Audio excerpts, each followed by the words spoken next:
Like a norm, it is common for people living in the contemporary world to feel overloaded by their responsibilities, making it challenging for them to establish priorities and concentrate on what is most essential.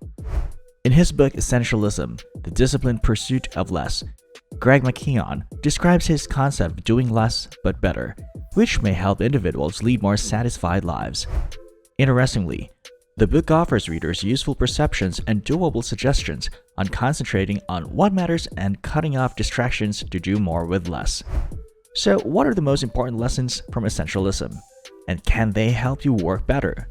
Well, let's get started. 1. Focus on what really matters.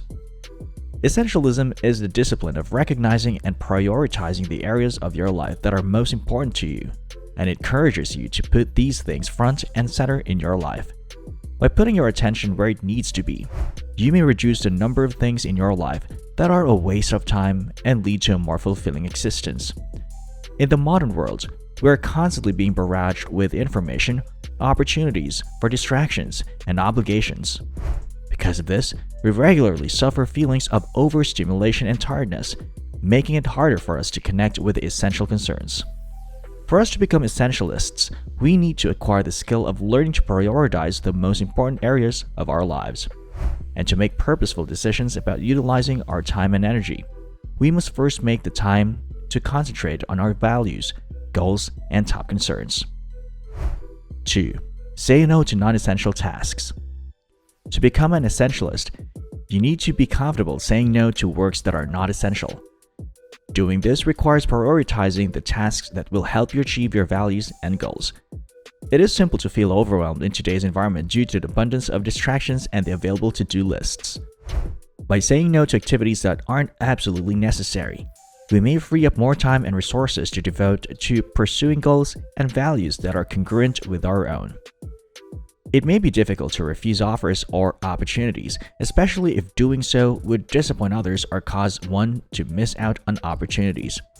But it is essential to remember that once we consent to one thing, we decline to participate in another activity.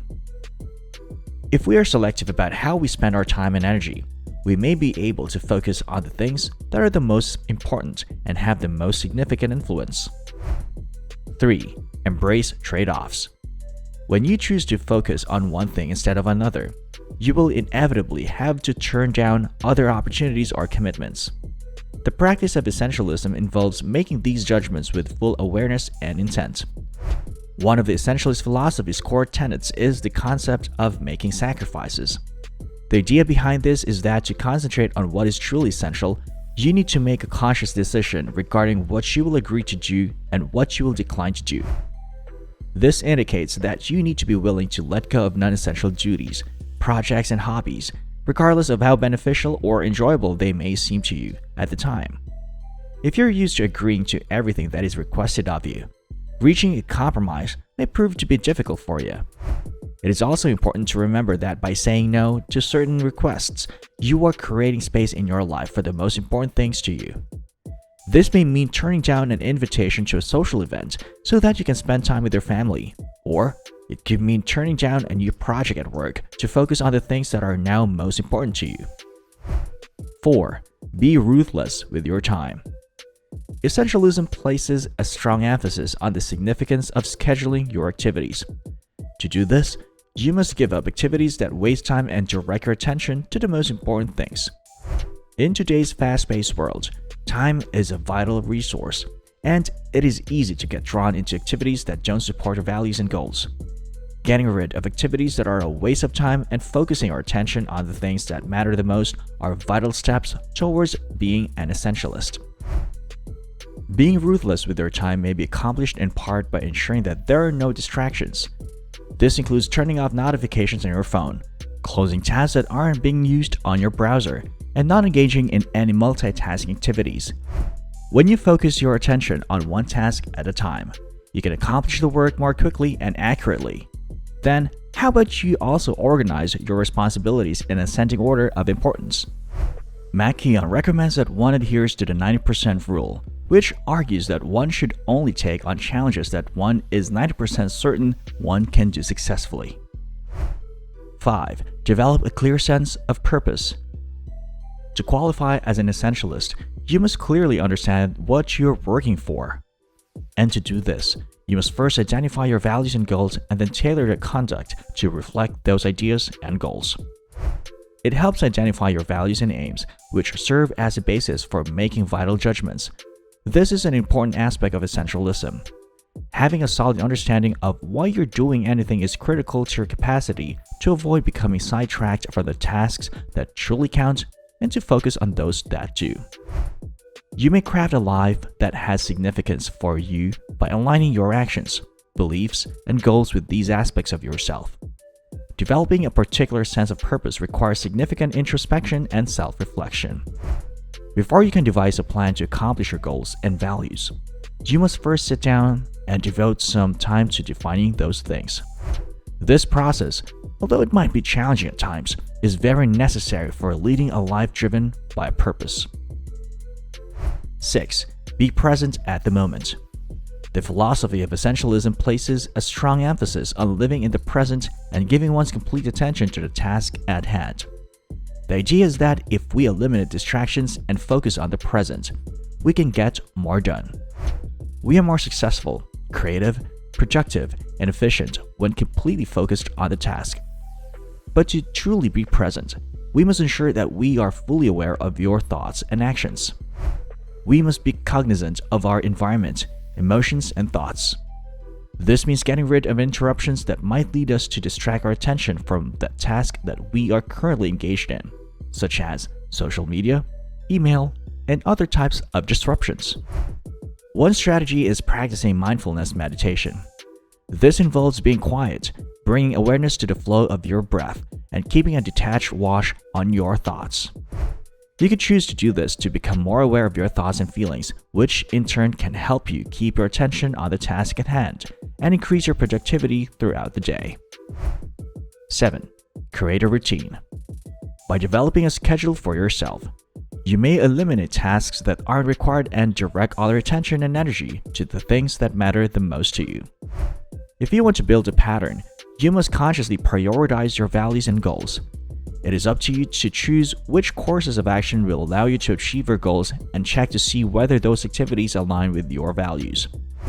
Although nice or comfortable, giving up things that do not move you closer to achieving your goals or ideals is a necessary step in this process. To build a routine, consistency and discipline are both necessary components.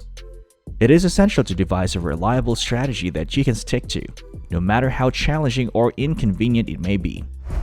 By sticking to a routine, you allow yourself to form routines congruent with your values and objectives, which will make it much simpler for you to stay on track and accomplish what you set out to do. 8. Practice self-care. Self-care is not a luxury, but rather an absolute necessity. Taking care of your physical, mental, and emotional well-being are all components of this responsibility. One of the essential parts of practicing good self-care is ensuring that you get adequate rest each night. This includes getting the recommended amount of sleep each night, which is critical for maintaining one's physical and mental health.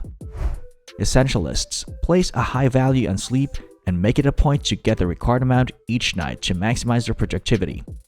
Then comes physical activity. Regular physical activity may help reduce stress, improve mood, and give you more energy, all of which are benefits of exercising. Other aspects of self-care include the practice of pausing regularly and giving oneself permission to relax and recharge.